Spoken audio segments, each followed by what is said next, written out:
क्या आप जानते हैं कि आज की डेट में दुनिया की सबसे महंगी करेंसी कौन सी है? आप सोचेंगे कि डॉलर होगा या पाउंड होगा।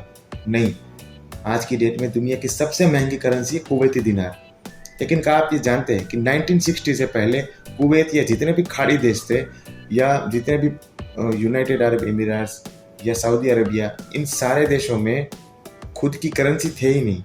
दे were fully dependent upon the foreign currency, और भारत भी उसके लिए फॉरेन कंट्री था। तो ब्रिटिश टाइम से ही यहाँ के नोट वहाँ पे चलते थे एज ए फॉरेन करेंसी। लेकिन आज़ादी के बाद 1959 में गवर्नमेंट ऑफ इंडिया ने अपने जितने भी नोट्स थे जो रेगुलर करेंसी यहाँ की थी, उसको खाड़ी देशों में परमानेंटली बैन कर दिया। तो ये क्यों कर दिया? हेलो फ्रेंड्स, मैं हूँ एस उत्सव, आप देख रहे हैं इंडियन कॉइनेज। आज की वीडियो बहुत ही इंटरेस्टिंग होने वाली है। अगर अभी तक मेरे चैनल को आपने सब्सक्राइब नहीं किया है तो कर दीजिए, साथ में बेल नोटिफिकेशन का आइकन भी दबा दीजिए ताकि आने वाली मेरी जितनी भी वीडियो है उसका नोटिफिकेशन आपको टाइम टू टाइम मिलता रहे। और वीडियो अच्छा लगे तो लाइक कर दीजिए, और बहुत अच्छा लगे तो दूसरे लोगों के साथ शेयर भी कर दिया कीजिए। चलिए बिना टाइम गवाए वीडियो को शुरू करते हैं।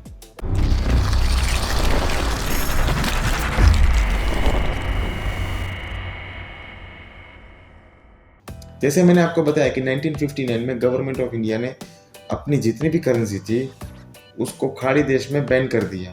उसका एक बहुत बड़ा और खतरे वाला रीज़न था। चलिए वो बताता हूँ। प्रॉब्लम ये था कि हमारी जो करेंसी थी वो लोग यहाँ से लेके जाते थे और वहाँ से फॉरेन करेंसी में एक्सचेंज करवा के वो पैसे खर्च कर देते थे, यहाँ पे लेके आते थे। जो भी करते थे एक अनऑफिशियल ट्रांजेक्शन हुआ करता था, जिससे प्रॉब्लम ये होता था कि वहाँ जो नोट यानी कि पर्शियन गल्फ में, खाड़ी देशों में, यूएई में, अबू धाबी, जितने भी कंट्री थे, उनमें जो नोट जाते थे वो घूम फिर के आते थे रिजर्व बैंक ऑफ इंडिया के पास या गवर्नमेंट ऑफ इंडिया के पास। गवर्नमेंट को उसका भुगतान करना रहता था फॉरेन करेंसी में। तो एक्चुअली देश में ऑलरेडी एक्सपोर्ट कम था, फॉरेन करेंसी की शॉर्टेज थी। तो इस चीज़ को ओवरकम करने के लिए गवर्नमेंट ऑफ इंडिया ने पहली बार एक ऐसी नोट की सीरीज लॉन्च की जो इंडिया में चलते ही नहीं थे, दिखते थे अपने ही नोट जैसे, लेकिन इंडिया में कहीं नहीं चलते थे। अब इन नोटों में भी दो प्रकार के नोट थे। एक तो हो गया पर्शियन गल्फ सीरीज के नोट, और दूसरे हो गए हज पिलग्रिम्स के नोट, यानी कि हज यात्रिक के नोट। हज यात्रिक का भी मैं बता देता हूँ। जो लोग यहाँ से हज करने जाते हैं उसको क्या रहता है कि वहाँ तो क्या था कि फॉरेन करेंसी ही चलती थी, डॉलर ही चलता था बाहर के देशों में, खाड़ी देशों में, मक्का मदीना में। तो लोग क्या करते थे कि यहाँ से वीज़ा वगैरह का अप्लाई करते थे, फिर उसको रिटर्न में डॉलर मिलता था, वो वहाँ पे जाके खर्च कर देते थे। लेकिन सभी लोग ऐसा नहीं करते थे। कुछ ऐसा लोग थे जो वीज़ा करवाते थे, टिकट करवाते थे और जाते थे कि लाइए मुझे फॉरेन करेंसी दीजिए, रिजर्व बैंक ऑफ गवर्नमेंट के पास जाते थे। गवर्नमेंट उसको फॉरेन करेंसी देते थे। लेकिन उस टाइम भारत में फॉरेन करेंसी का प्रीमियम था 35% अप्रॉक्स, यानी कि अगर 100 है तो उसके सामने आपको 135 मिलेंगे। तो लोग क्या करते थे, टिकट विकेट सब कराते थे, कोई जाता नहीं था। यहाँ पे डॉलर या पाउंड बेच देते थे। तो ये भी गवर्नमेंट के हत्थे चढ़ गए, नज़र में आ गया कि ऐसा करेंगे तो कैसे चलेगा। तो गवर्नमेंट ने जो भी हज यात्रिक थे, हज पिलग्रिम्स, उनके लिए एक स्पेशल नोट जारी किए। वो क्या था कि अगर हज जाना है, आपको पैसों की ज़रूरत है, तो आप भारत की जो भी करेंसी है आपका वो जमा कराइए, हमारे पास से एक स्पेशल करेंसी लेके जाइए, हज कीजिए, हज में पैसे इस्तेमाल कीजिए, खर्च कीजिए, जो भी करना है कीजिए। अगर कुछ पैसे बचते हैं तो आइए हमारे पास, रिजर्व बैंक ऑफ इंडिया के बॉम्बे ऑफिस में आइए और वहाँ पे जमा करवा दीजिए। इससे भी एक रिकॉर्ड रहता था। अब कोई भी टिकट विकेट करा के ऐसे चीटिंग नहीं कर सकता था कि डॉलर पाउंड ले लिए और बाजार में बेच दिए। उस टाइम था डॉलर पाउंड इतने बढ़िया प्रीमियम में बिकते थे, क्योंकि ऑलरेडी शॉर्टेज था फॉरेन एक्सचेंज का देश में। तो दो प्रकार के पर्शियन गल्फ और गल्फ के नोट्स हो गए। एक हो गए पर्शियन गल्फ सीरीज के रेगुलर नोट्स, और दूसरे हो गए हज के नोट्स। इन दोनों नोट्स के बारे में आज मैं जानकारी देने वाला हूँ। बहुत ही बढ़िया नोट्स है, रेयर नोट माने जाते हैं जो भी कलेक्शन करते हैं इसका, और 1 बाय 1 मैं आपको उन नोटों की जानकारी दे रहा हूँ। इन नोट में सबसे पहले आता है 1 रुपये का नोट। 1 रुपये का ये नोट है, ये रेड प्रिंट में जारी किया था। अब मैं साथ में ये भी बता दूं कि रेगुलर जो भी नोट है वो और पर्शियन गर्ल्स के या हज पिलग्रिम्स के जितने भी नोट है वो, उनको अलग करने के लिए दोनों का कलर ही अलग कर दिए। तो जो भी आज मैं नोट दिखाने वाला हूँ वो अपने रेगुलर करेंसी के कलर में होगी ही नहीं, अलग कलर में होगी। तो देखिए ये 1 रुपये का नोट है, इसका कलर रेड है। इसको साइन किया है फाइनेंस सेक्रेटरी A.K. रॉय साहब ने, और इसका इंसेट है B और प्रीफिक्स है Z। याद रखिए पर्शियन गल्फ सीरीज के जितने भी नोट थे उसमें Z प्रीफिक्स का इस्तेमाल किया है अलग आइडेंटिफाई करने के लिए। जितने भी इंडियन करेंसी के नोट थे रेगुलर हमारी जो यहाँ पे चलती थी उसमें कहीं पे भी Z प्रीफिक्स का इस्तेमाल ही नहीं किया, स्पेशली इसी नोट में किया, और कलर भी चेंज कर दिया। तो ये था 1 रुपये का नोट। उसी प्रकार से 5 रुपये का नोट देख लीजिए, प्लेन इंसेट था, एक तो प्रीफिक्स ऑब्वियस है Z था, और 5 रुपये का ये नोट साइन किया था रिजर्व बैंक ऑफ इंडिया के गवर्नर HVR आयंगर साहब ने, और ये नोट ऑरेंज प्रिंट में छापा गया था। तीसरा नोट ले लीजिए 10 रुपये का। अब इस 10 रुपये को भी रेड कलर में छापा गया था और इसमें भी सेम प्रीफिक्स Z थे और इंसेट था A, और साइन किया था HVR आयंगर साहब। उसी प्रकार से एक नोट देख लीजिए, ये 100 रुपये का।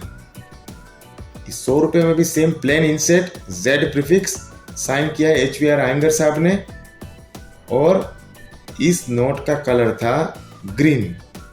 जी हाँ, तो 4 प्रकार के अलग अलग कलर में पर्शियन गल्फ सीरीज के नोट इश्यू किए गए। तो इनमें अगर आप देखेंगे इसमें 5, 10 और 100 की जो भी प्रोमिसरी नोट है उसमें जो प्रोमिस का टेक्स्ट है उसमें नीचे आप देखिए अलग तरीके का टेक्स्ट है, उसमें लिखा है at the office of issue at Bombay.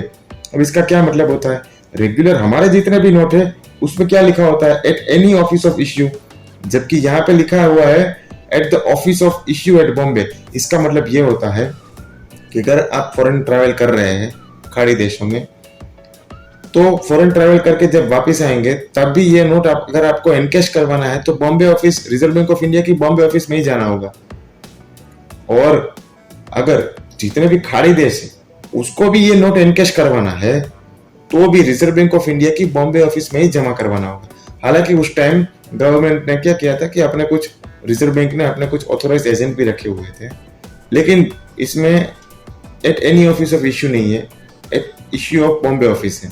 अब पर्शियन गल्फ सीरीज के जितने भी नोट है उसको गवर्नमेंट ने इश्यू किया था 11 मई 1959 को। उसके बाद हम देखते हैं कि पर्शियन गल्फ की दूसरी सीरीज थी, यानी कि हज पिलग्रिम्स के नोट, जो सिर्फ 1959 के ईयर में ही इश्यू किया था और एक ही बार इश्यू किया था।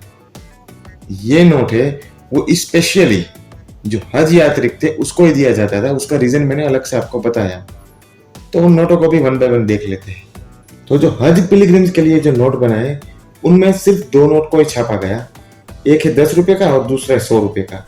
तो पहले 10 रुपये का नोट देखिए, स्क्रीन पे आप जो 10 रुपये का नोट देख रहे हैं वो ब्लू प्रिंटेड 10 रुपये का नोट है। रेगुलर हमारी जो करेंसी है उसी प्रकार से इस करेंसी को छापा है, लेकिन यहाँ पे आप देखिए प्रीफिक्स क्या है, इनसेट तो A है लेकिन प्रीफिक्स है HA विच रिप्रेजेंट्स हज, और साथ में ऊपर आप देखिए रिजर्व बैंक ऑफ इंडिया जहां पे लिखा हुआ है उसके दोनों साइड पे HHJ यानी कि हज लिखा हुआ है। तो ये नोट हो गए हज के।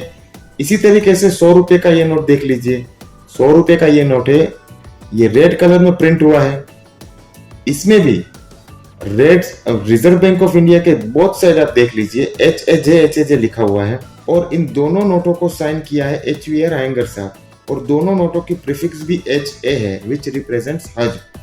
तो ये दोनों स्पेशली जो हज के लिए जाते थे उनके लिए गवर्नमेंट ऑफ इंडिया ने लॉन्च किया था। ये दोनों नोट्स भी प्रोमिसरी टेक्स्ट देखिए क्लियरली लिखा है at the office of issue at Bombay, यानी कि ये दोनों नोट है वो भी पेएबल है बॉम्बे ऑफिस ऑफ इश्यू ही। तो इस प्रकार आपने देखा कि पर्शियन गल्फ में चलाने के लिए गवर्नमेंट ऑफ इंडिया ने पर्शियन गल्फ सीरीज के नोट और हज यात्री जो भी थे उनके लिए दोनों अलग अलग इश्यू में नोट छापे।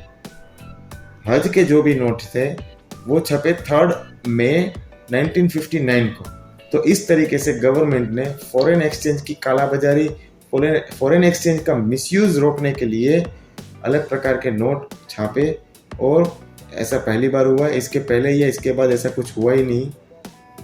और बाद में धीमे धीमे जितने भी बाहर के कंट्री थे जहाँ पे ये नोट चलते थे, उन्होंने अप टू 1970 तक के जितने भी नोट थे, अप टू 1970 जितने भी ये हमारे नोट थे, उसको डिसकंटिन्यू कर दिया। वीडियो के एंड में मैं बता दूंगा कि इस नोट की आज की मार्केट वैल्यू कितनी है।